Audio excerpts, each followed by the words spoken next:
Hace muchos años, cuando estaba en pregrado en clases de Derecho Penal Económico, se hablaba de que Jimena Chong era de las pocas abogadas en el Ministerio Público que entendía bien las aristas de los casos más emblemáticos de corrupción en Chile. De hecho, se especializó en delitos tributarios y lavado de activos. Nadie puede decir entonces que se trate de una persona que no sea versada en derecho penal. El problema es que esa erudición jurídica agravaría todavía más la falta cuando advertimos el desprolijo e irresponsable trabajo llevado a cabo en el caso Pío Nono. Pero tal vez la razón sea otra. Tal vez eso pasa cuando pones a un penalista dedicado a delitos de cuello blanco al frente de un caso de delitos de sangre, porque al igual que pasa con la medicina, existen médicos especialistas, pero que además son versados en una subdisciplina específica. Así, por ejemplo, no es lo mismo atenderte con un médico dedicado a la oncología hematológica que otro dedicado a la oncología pediátrica. Ambos son oncólogos, pero se dedican a asuntos distintos. En el derecho pasa algo similar. Hay penalistas dedicados al white collar y hay otros dedicados a delitos violentos. Difícilmente, si el dedicado a delitos en el ámbito empresarial va a buscar trabajo en bufete enfocado en delitos violentos, vaya a quedar seleccionado, y viceversa, a menos que sea un versado en ambas cosas, que no es usual porque las dinámicas de trabajo y las teorías aplicadas son distintas, por mucho que se trate de la misma especialidad. Uno vive rodeado de informes médico-legales, el otro de plantillas de contadores e informes del mercado de valores. Yo recuerdo haber visto en vivo la formalización de Sebastián Zamora, ocurrida solo pocas horas después del incidente, y lo primero que me sorprendió fue que Jimena Chong, la supuesta estrella de la fiscalía, lanzara como teoría del caso que el carabinero en cuestión había actuado con dolo de matar, animus necandi para los ciúticos. El dolo se define en el derecho penal como el conocimiento de los hechos que integran el tipo penal acompañado de la voluntad de realización, es decir, dolo directo, o bien de la aceptación de sus consecuencias como resultado de su conducta, es decir, dolo eventual. Probar este elemento subjetivo integrante del tipo penal es algo tremendamente complejo porque versa incluso acerca de cuestiones de naturaleza metafísica. El dolo directo, por ejemplo, significa que la voluntad busca el hecho típico. El hecho típico es la finalidad perseguida por el sujeto. En este caso tendría que haberse probado que la voluntad de Zamora estaba orientada a matar a la supuesta víctima. ¿Y cómo pruebas el dolo en la práctica, si es algo tan abstracto? Se hace analizando agudamente las conductas previas del acusado, por ejemplo, amenazas, seguimiento que haya hecho en contra de la víctima, más los indicios que se toman del lugar de ejecución, por ejemplo, el análisis exhaustivo del momento del ataque mismo, la forma de realización de la conducta, señales de forcejeo, heridas defensivas, lugares del cuerpo donde se cometen las heridas, etc., así como la evidencia posterior, como por ejemplo sería la manera de reaccionar del sujeto luego de haberse cometido el delito. En definitiva, ya que no es posible conocer los pensamientos ni la volición de una persona, pues son asuntos metafísicos para los que el método científico no sirve, tanto el antes como el durante como el después de la conducta y del lugar en el que se produjo son esenciales para identificar si el dolo está presente en un sujeto. Su prueba siempre es un gran desafío en la práctica y por eso los informes periciales son fundamentales. Si alguien cree que basta con conseguirse un buen abogado para que lo defienda, está muy equivocado. Tiene que hacerse, sobre todo, de un buen equipo científico que pueda entregarle evidencia al relato jurídico que el letrado presentará posteriormente en el juicio.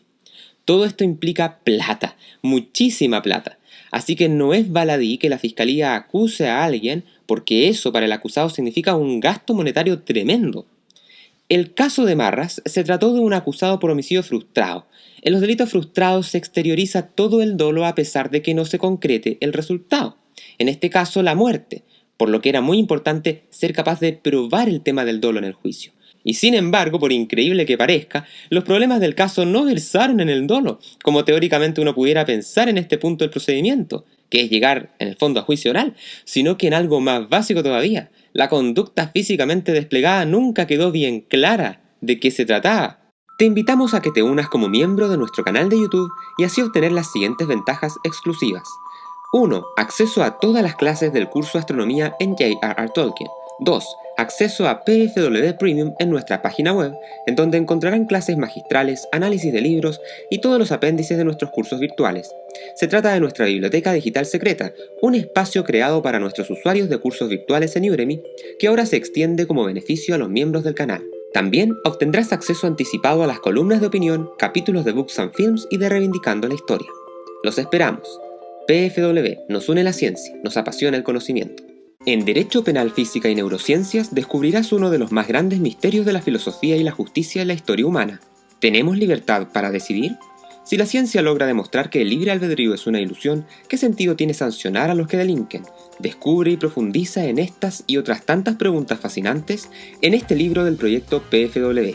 Así como también te invitamos a adquirir el curso virtual del mismo nombre. Revisa los enlaces ubicados en la descripción de este video. En Occidente la violencia aumenta cada día. Latinoamérica es un hervidero de criminales y el primer mundo sufre alzas nunca antes vistas de delincuencia civil. Ante esta realidad es fundamental que el ciudadano común tenga vastos conocimientos de legítima defensa y pueda conocer cuándo y cómo el derecho lo respalda en su actuar. A través de un completo recorrido técnico mezclado con casos prácticos, los usuarios en este curso tendrán un bagaje satisfactorio para que, sea como abogados, estudiantes, policías, militares o simples ciudadanos, cuenten con los conocimientos teóricos necesarios para comprender correctamente esta causal de justificación, ya disponible para ser adquirido en todas partes del mundo. Consulta los enlaces ubicados en la descripción de este video. En efecto, me llamó profundamente la atención las tantas veces que la Fiscalía enfatizó en la imputación objetiva del caso o en asuntos relacionados al delito homicidio, en vez de preocuparse por algo que viene sistemáticamente antes y en donde su teoría claramente flaqueaba, que es el asunto de la causalidad física e incluso más, la simple posibilidad de describir bien de qué diablos se le estaba acusando a Zamora. El tribunal lo absuelve por unanimidad. Y es que no había de otra, porque la estrategia de la Fiscalía empezó tremendamente mal desde el minuto 1, cuando se atrevió a formalizar a las pocas horas del incidente argumentando que la conducta fue dolosa. ¿Cuál era la evidencia con la que se contaba en ese minuto? Cámaras, tanto de vigilancia como de archivos de GoPro, de los carabineros y otras cosas similares. Pero ninguna, absolutamente ninguna grabación era clara y las cosas pasan tan rápido que era imposible identificar a ciencia cierta lo que realmente había pasado. Y sin embargo, a pesar de la incertidumbre de las evidencias, Jimena Chong aparece en escena, pasándose por mejor parte el artículo 3 de la Ley Orgánica del Ministerio Público. En el ejercicio de su función, los fiscales del Ministerio Público adecuarán sus actos a un criterio objetivo, velando únicamente por la correcta aplicación de la ley. De acuerdo con este criterio, deberán investigar con igual celo no solo los hechos o circunstancias que funden o agraven la responsabilidad del imputado, sino también los que le eximan de ella, la extingan o la atenúen. Por lo tanto, es importante insistir en este punto que usualmente es olvidado o desconocido por la ciudadanía. Los fiscales no son los abogados de la víctima, los fiscales están para analizar objetivamente los hechos, y solo si es que identifican una auténtica conducta delictiva deben seguir adelante con el caso. De lo contrario, hay muchas maneras de que ellos mismos puedan finalizar una causa y dejar de perseguir a una persona, tales como la facultad de inicio, solicitar sobrecimiento, etc. El fiscal no es como ese ente que aparece en las películas gringas como un robot destructor que lleva un caso hasta las últimas consecuencias por el solo hecho de que se le presentó la carpeta en la oficina. El fiscal tiene que dirimir si lo que tiene enfrente es una conducta delictiva o no, y debe hacerlo sopesando pros y contras para el imputado. Si era evidente que las imágenes no eran capaces de mostrar lo que realmente pasó ese día, ¿por qué Chong no lo piensa siquiera un segundo antes de elaborar su teoría del caso y abalanzarse impíamente contra Zamora? Dos razones se nos aparecen como las más plausibles. Uno, falta de conocimiento penal en delitos violentos. Recordemos que era abogada especializada en delitos tributarios y de corrupción. O dos, bien supongamos que era una penalista excepcional, muy versada en todas las áreas de su especialidad, en cuyo caso la situación es todavía más grave, porque significa que ella, y miren las ironías de la vida, ella dolosamente decidió abalanzarse contra Zamora, optando por una teoría del caso que no tenía ningún sustento en la evidencia con la que se contaba en su minuto. ¿Y qué más se puede decir? Pues que pasaron los días, pasaron las semanas, meses, años, y la evidencia para acompañar su teoría del caso nunca apareció. En ese sentido, pienso exactamente lo mismo que el abogado penalista Alejandro Espinosa. En las imágenes y videos que se hicieron públicos, difícilmente se puede apreciar la supuesta intención homicida que se acusaba. Realmente es inexplicable que el Ministerio Público haya llevado a juicio este caso.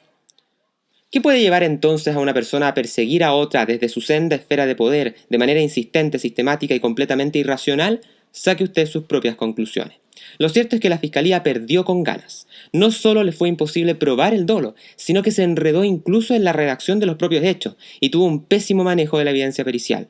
Se advierte que, pese a acusarse por un homicidio frustrado, nada se dice en la acusación respecto a que las lesiones sufridas por la víctima de no haber mediado socorros oportunos hubiere fallecido, como tampoco se precisa cuáles de esas lesiones eran de aquellas que resultaban mortales sin la ayuda oportuna, dijeron los jueces.